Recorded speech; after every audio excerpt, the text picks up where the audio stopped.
نكمل يا شباب مع بعض بقيه الادجستنج انتريز. هناخد هنا النهارده الان ايرند ريفينيو. ما احنا قلنا ان احنا حصرنا كل الحسابات اللي احنا ممكن نعمل لها ادجستنج انتريز يعني الى حد كبير. فالان ايرند هتشتغل النهارده على الان ايرند ريفينيو. لو احنا بصينا على الان ايرند ريفينيو عندنا في الاول هنا كان كام؟ 1200. طيب عدى شهر 10، فشهر 10 ده يخصه 400 من ال 1200 دول.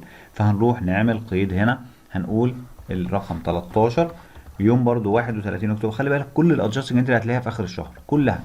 adjusting entries adjusting entry for unearned revenue. طيب انا عندي ال unearned revenue ده حساب liability اهو.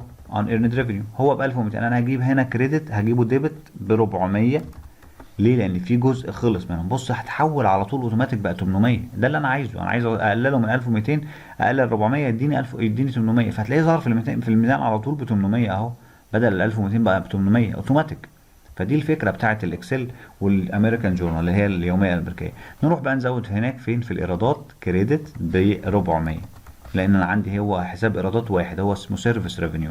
بقى عندي هنا كام؟ لا ده مش كده، ده كده غلط. احنا كده عملناه ديبت. لا هو المفروض يجي كريدت هو كمان ب 400. فكده عندي الايراد بقى 400. ليه؟ لان هناك ديبت. اتك كنترول والسهم هناك يجيب لي على طول الخليه اللي انا كنت شغال عليها اهو.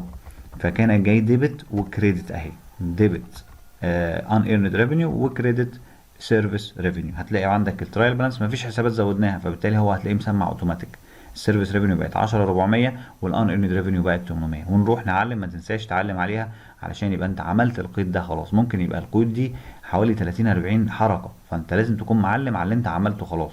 ايجارات بقى وغيره وغيره وغيره وغيره كتير. فانت لازم تكون معلم على كل حاجه بتخلصها في الواقع العملي بتاعك.